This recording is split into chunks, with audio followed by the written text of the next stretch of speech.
Okay, so I'm recording. I won't be looking at the camera much during this video because I'm driving and I want to do this safely. I don't want any accusations of not focusing on the road. So I'm just treating this video as a conversation with somebody sitting in the passenger seat beside me, who I don't have to look at other than the occasional glance. Cruising on an open motorway or highway for our American friends, where it's a steady speed, car is set in cruise control, there's almost no traffic today, and I'm in the outside, so I'm about to move into the outside lane. So yeah, there's really no obstructions and I can think clearly and speak freely. So this morning I had to break my usual routine of working from home, writing and hosting my virtual co-working group, Commit 365, because my accountant asked me to come to her office, which is about 100 kilometers away, to have a meeting with her about what am I going to do with my business this year. For the past couple of years I've been working as a sole trader.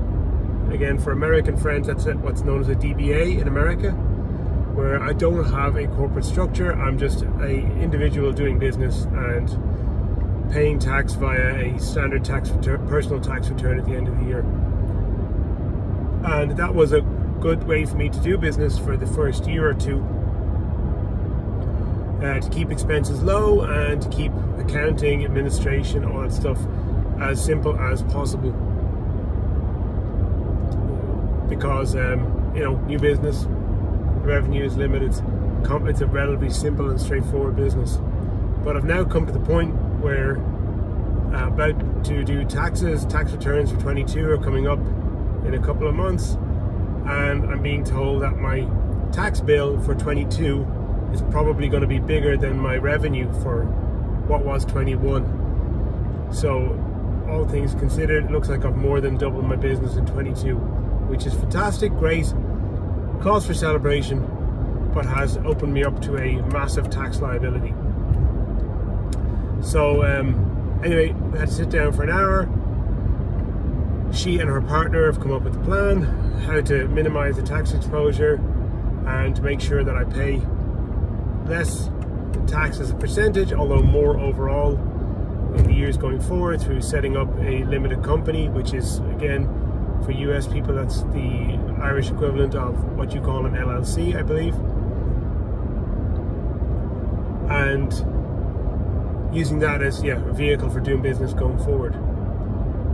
So with all that said, what was the thing that's made the difference?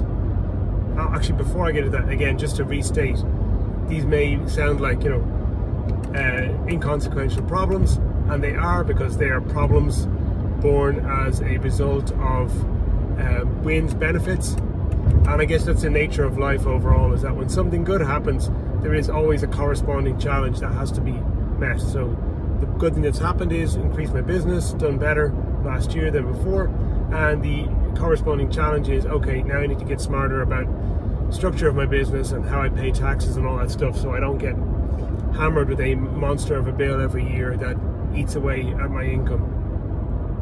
And with all that said, I've how did I get to the point where in 1 year I got to a place where I'm more than double my business, and suddenly my tax bill for 22 is more than my revenue for 21?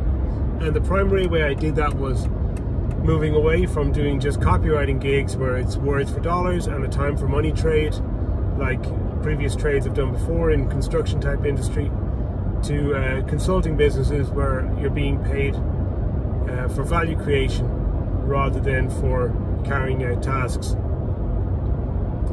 And the consulting arrangements I do with businesses tend to be where you get paid on the front and the back. So that means you take a consulting fee up front to actually come in and work with the business on typically a project, a 30 or 60 day engagement, sometimes longer. And then the back end is a payment based on a percentage of the additional income you generated for that business. over and above what they were doing before. So this is the concept of baking a second pie, which is Travis Sago, I think, is the guy who's popularized that metaphor, where if you see somebody with a nice freshly baked pie and they're sitting down to cut themselves a slice and eat it, and you go over and you ask them, hey buddy, could I have a piece of that pie? Well, that'll naturally breed some resentment. It's their pie, they took the trouble to buy the ingredients, they took the trouble to prepare the ingredients and bake it, and now they're sitting down and they want to enjoy it without being molested by some freeloader looking to get something for nothing. However, if you see them with a nice apple pie and you decide, hey, I can bake a rhubarb pie, and you go off and bake a rhubarb pie, then you bring the pie to the table where they're eating their apple pie and say, look at this buddy, I've got a nice rhubarb pie, you've got an apple pie, how about we enjoy this second pie together? Well, they are likely to say, okay, let's have a bit of that, because everyone's a winner in that scenario. And this is how a good consulting arrangement works. You formulate a plan, strategy that helps the business owner to create a new offer, sell an additional product that they hadn't thought of selling before, or sell their existing product to a different customer avatar or via a different medium than they were previously selling. And you not only come up with the concept, but you also work on the execution of that plan, because the plan itself, the idea, is worthless until it's been executed. And if you help with the concept and you're involved in the execution, then you can very reasonably command a solid percentage of the additional revenue generated. And that feels a lot nicer to the business owner, because they're not paying you out of pocket. They are paying you the bulk of your income for the project out of additional revenue generated that they didn't have before and weren't expecting to generate before. Now, proviso is, some people will say, oh well, you can work on performance only, and I generally dislike that model. It can work well if there is a prior relationship between the parties and some level of trust has been built up, and if you've done your due diligence on the other person and you know that they have a existing business that actually genuinely is successful and isn't just a bunch of smoke and mirrors.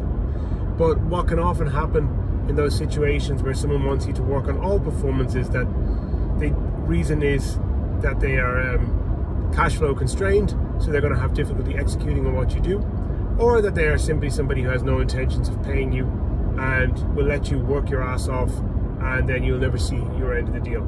So my preference is small fee up front, see how they handle money, make sure that they're going to give you something. Typically that'll be like low to mid 4 figures to get started. It also covers your time while you're doing the initial planning and asset preparation, because you do have your own cash flow needs every month and you need to divert time to do this stuff. Also, the third thing is that every project is not going to be a home run.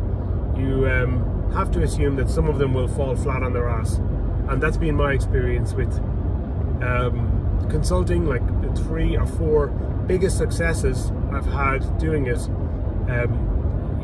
basically more than made up for maybe 7 or 8 different projects I did which generated very little or failed to generate anything at all.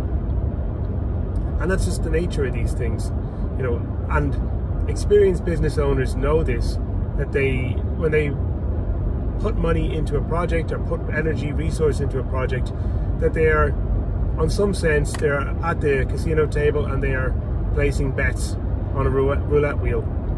And some of them are going to come up as winners and others will come up as losers, and it's not ever evident. You can have a good suspicion, experience can tell you what's more likely to work than not, but it's not ever evident what the real win is going to be until the chips are placed on the table and the wheel spins. So that's, anyway, sort of in brief how consulting arrangements work. And as I say, doing those consulting arrangements had multiple benefits for me last year. It allowed me to more than double my income, is one part. It also helped me to create case studies from the stuff that really worked well, and to use those case studies to promote myself and to get people's attention and to onboard new clients for further consulting arrangements. So it's a sort of thing that builds momentum over time. And going forward now, while I still do some sort of straight copywriting type of assignments and have a couple of long-term clients who keep hiring me for that, who I'm very grateful to and will continue to serve for as long as they need my help, I'm not out there actively looking for too many more copywriting gigs these days. I'll take them if they come along, but I don't actively look for them because they just don't provide as much value to me as these type of consulting projects do. And you know, with the subject at the moment being ChatGPT and the various AI tools that are helping people get faster at iterating on copy, iterating on content, iterating on visual imagery, and even iterating on things like doing VSLs. While the value of good quality copy and content is not going away, if human created, the perception of value has certainly been harmed, I think, by these. And with these technologies, the way I see them is like labor-saving devices, same as the car, same as the computer itself was 30 or 40 years ago. They initially, the early adopters, get a productivity boost that puts them in front of others, and for a while they can probably make more money. They have the hot new thing, so they have a surplus of demand, and they're riding a trend, and it works very well for them. Medium to long term, what happens with all of these productivity things is that they become table stakes.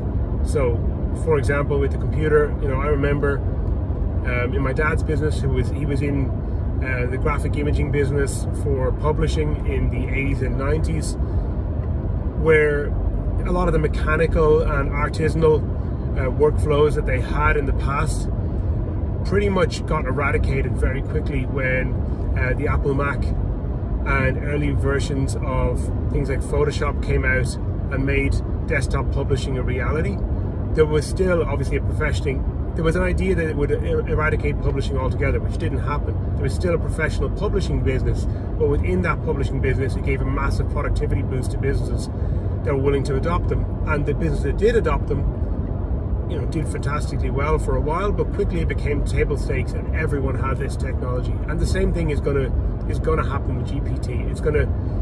Perceptions of it and ability to experiment with it and willingness to use it is going to trickle down to all areas of our industry.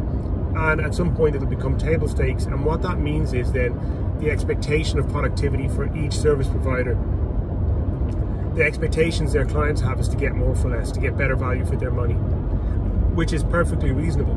What that means for you though is if you're just selling copy or content as words on a page, you are really going to be in a situation where there's going to be a lot of downward pricing pressure on your services.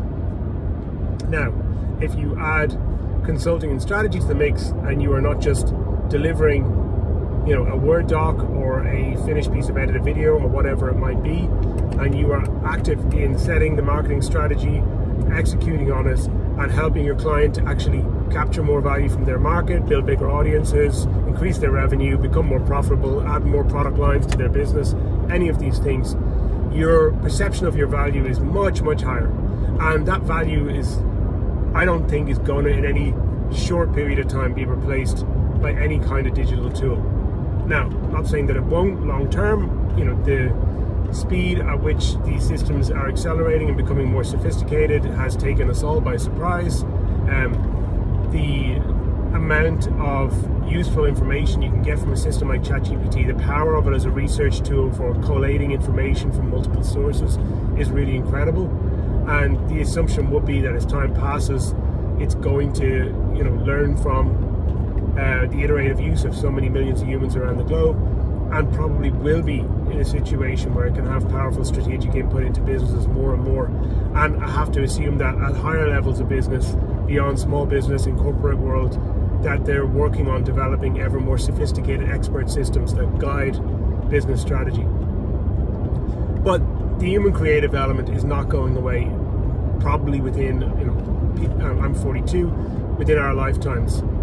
So all this to say that if you are somebody who's writing copy for a living or doing something in the direct marketing space, working with SMEs, that it will be very valuable to you to add some kind of a strategic component and of a campaign management execution component to the services you offer. And it will be especially valuable if you were to package up those services and productize them in a way that somebody can say, okay, I invest this with you and I have a relatively high likelihood of getting a, you know, such and such a return on investment.